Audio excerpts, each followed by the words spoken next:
An enigmatic evil that seems to date back to a time before the Void Century has become more and more prevalent in this story, and in the span of a couple of chapters, Kuma is now one of One Piece's most fleshed out and humane characters. Not only is this flashback a great depiction of the constant battle between good versus evil, but it's also a reminder that true love requires some degree of sacrifice, and that even in the darkest moments, there can also be hope and joy.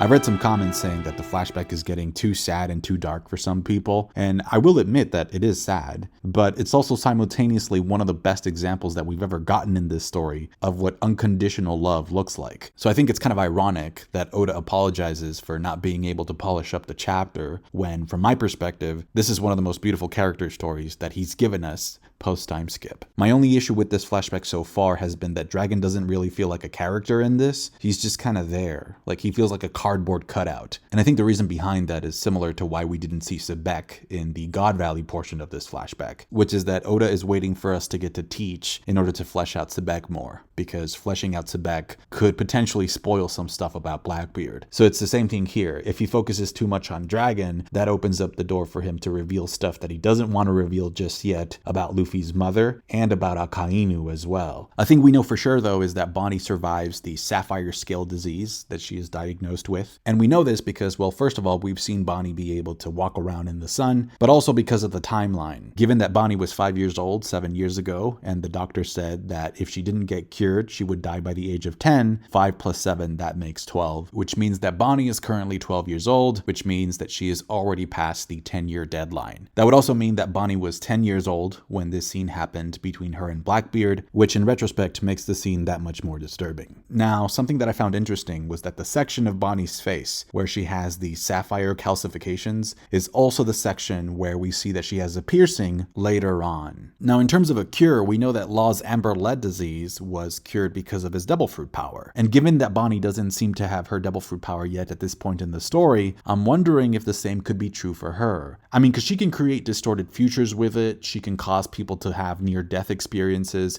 and she can also manipulate the age of inanimate objects. So I'm wondering if she could have used her de-aging powers on the disease to stop it from growing and spreading. Now, Oda has actually already revealed a lot of information about what is about to happen in this story. It's there, it's in the text. We just have to know where to look. So in a couple minutes, I'm going to go over the information that he's given us and just piece it together. But for now, I was just thinking about how if Bonney's cure turns out to be because of her devil fruit, I was thinking about, like, could she de-age the disease to the point where it doesn't exist? Because what would happen if Bonney really just decided to go all out and de-age people in general? Like, would they just, stop existing? Like, just poof? And if that's the case, could she do that to the sapphire scale? Now, the two biggest mysteries that get introduced here are obviously the origin of Ginny's disease, as well as the identity of Bonney's biological father. And both of these things seem to implicate either Saturn or Garling to some extent, both of whom we've actually seen present during this flashback. Apparently, the gemstone that is associated with the planet Saturn is the blue sapphire, so there's that connection there. However, given how much Saturn says that he despises humans, I highly doubt that Bonney is actually his daughter, because Saturn just says that he views humans as vermin that can be easily bred and replaced. So there's actually a bit more evidence that points towards Garling being the one responsible for Ginny's kidnapping and abuse. That's putting it lightly, I just don't want to get flagged here. You probably already know this, but at one point in an SBS, Oda was asked to draw the supernova as their opposite genders. And so the picture that he drew of Bonney as a guy has features that very heavily resemble features that Shanks has. Now, assuming that Shanks has a brother or a family member that looks just like him, who is a celestial dragon and is part of the Holy Knights, that guy could also turn out to be Bonney's biological father as well. We see his boot here in that little panel before Ginny gets kidnapped. And also in God's Valley, before the tournament starts, Garling says,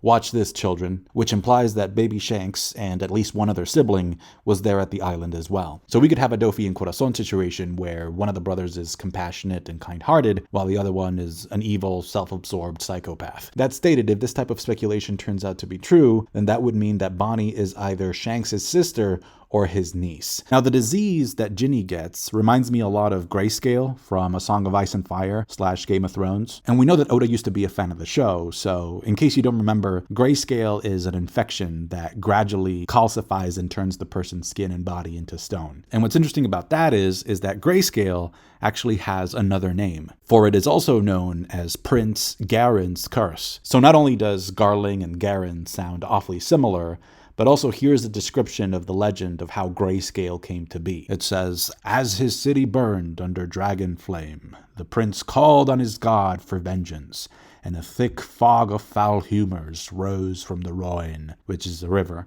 "to smother the Valyrians with Grayscale." So according to the legends, Grayscale was a curse / disease that was created to fight back against the Valyrians. And the Valyrians in the story were the people that discovered, raised, and could tame dragons. On that note, the reason why that relates to One Piece is because recently there was a pretty crucial hint in the anime where Momonosuke is struggling to generate fire to attack Green Bull. And there's a very brief moment where Luffy kind of whispers Momonosuke's name, and it feels like he's kind of commanding or allowing him to ignite his dragon fire.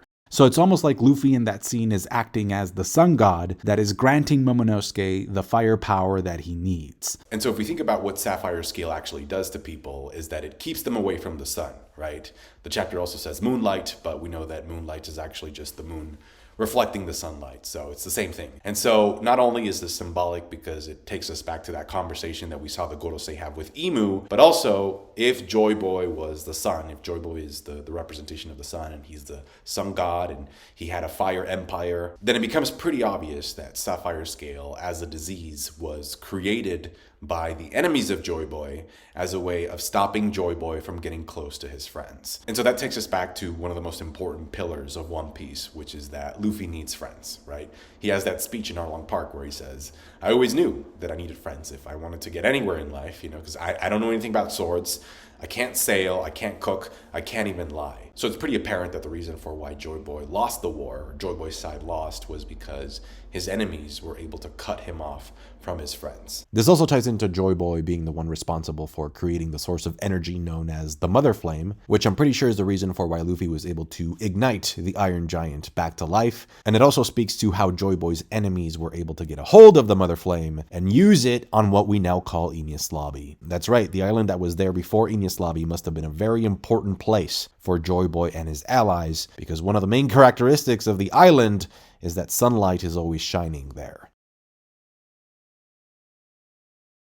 There's also a Sabo training with Kuma scene that is now officially canon, because we had only gotten that in the anime. And then another thing that I thought was interesting was that Dragon's line to Kuma when he resigns from the Revolutionary Army is literally the exact same thing that Ace said to Luffy at one point. As I alluded to before, the usage of the sun as a symbol continues to be a thing here. We see the same image in the center of the cross inside of Kuma's chapel that we saw on Luffy's clothing back in the beginning of Wano, which is also obviously the same symbol that appears in the center of the Kozuki clan crest. And we also see it here in this cover page of modern-day Skypiea. Additionally, during the heartwarming montage of Bonney growing up and Kuma fulfilling his revolutionary duties, in the panel where Bonney takes her first steps, you see a character on the right wearing the exact same pattern on her stockings as the pattern that Bonney eventually ends up wearing. And the pattern on the stockings resembles the sun. And that brings us to Bonnie's desire of wanting to travel to the Sky Islands. So Bonney says that she read about them in Kuma's Bible book, which interestingly enough, one of the covers that we've seen of that book appears to feature the different types of wings of the winged races. On a related note, I also noticed that in the previous chapter, there was a panel with Kuma and a half moon in the sky, which just takes me back to chapter 253, which features the panel that many fans consider to be the most important hint in terms of foreshadowing the concept of Luffy being sun god Nika. And something I've spoken about before is that I agree with the theory that the D initial is actually the symbol of the half moon, which by the way not only appears in the exact same page as the Luffy fire dance, but it's also featured in the final panel of that same chapter. There's also a chapter in Skypiea called To Meet Like the Half Moon Hidden by the Clouds. And that's essentially the chapter that marks the end of the Nolan and Kalgura flashback, where we see Jaya get split and a part of it just gets shot into the sky. And it also features the promise between Kalgura and Nolan of reuniting at some point in the future. So to me, the D initial represents the half of something.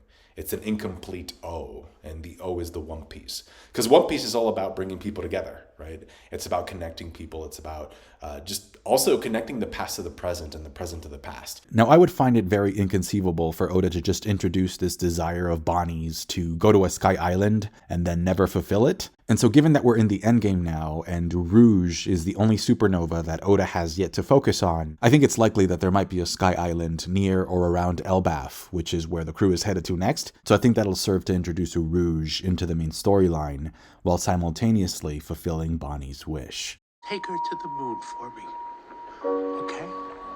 I promise. One thing that I didn't mention in my last video, where I was sort of like making the argument and sustaining it with evidence about how the motive behind so many pirates going to God's Valley, right, all at once, is because Uranus was there, or at least a part of Uranus was there.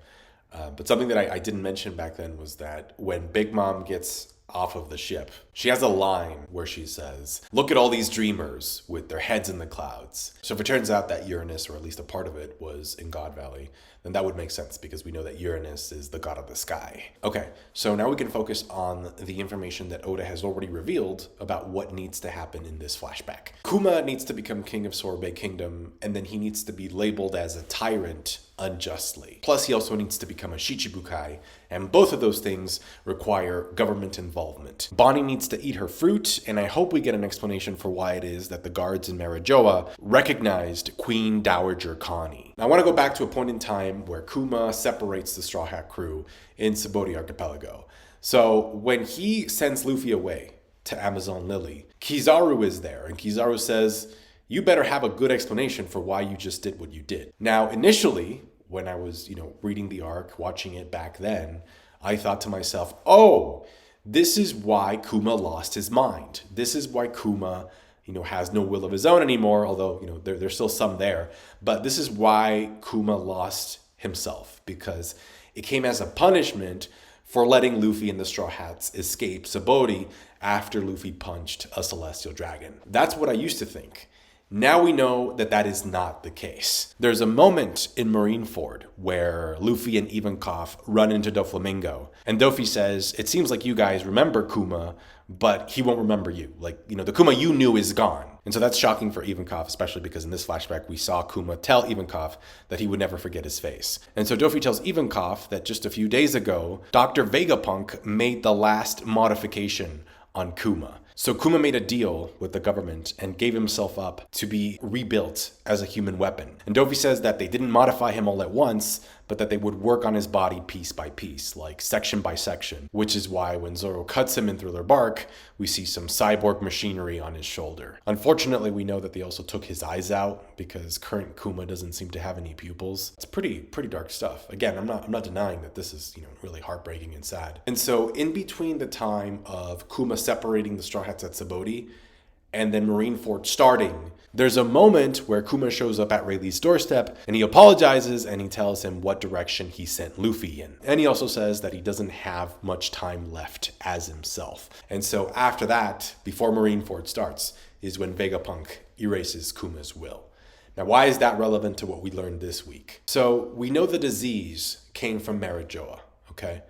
So I'm thinking that Kuma, in hopes of getting Bonney cured, thought to himself, okay, what are my options here? This disease is unknown to me, but I know that Ginny was in Marijoa, so maybe if I reach out to the government, they could provide a cure. And in this chapter, there's a lot of emphasis on Bonney's 10th birthday, on the 10-year deadline of the disease. Now, if we follow the chronology, Bonney is actually 10 years old during Marineford, which also coincides with the time that Kuma gets that final piece of him removed. He loses his will when Bonney is 10 years old. So, with that in mind, I think Kuma went to the elders and he said, "You can do anything you want with me, just help me save my daughter's life." And so the agreement was, okay, you volunteer for this human weapon project that we're developing, that Vegapunk is helping us with.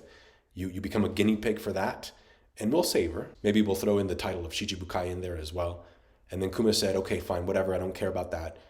But I want to make sure that my daughter is alive after her 10th birthday. I want to see her when she's 10 to make sure that she's fully saved, that it's not going to come back, that the disease is fully dealt with. And so when Bonney turns 10, that's when the final modification takes place. This was a beautiful chapter. Probably one of the most beautiful chapters in the entire story, honestly. Tragic, yes, but beautiful and full of love. And the fact that Oda didn't get to finish it up, the fact that we, see some sketches and scribbles, it actually works in the chapter's favor because it makes it more raw. I think it's a reminder of how sometimes things that we perceive to be imperfections or flaws can actually work for good. Thank you all so much for understanding about last time and for all of your support that you've shown me throughout the years and now as well. I hope you have a great start to your week. Take care, and I'll catch you guys later. Bye.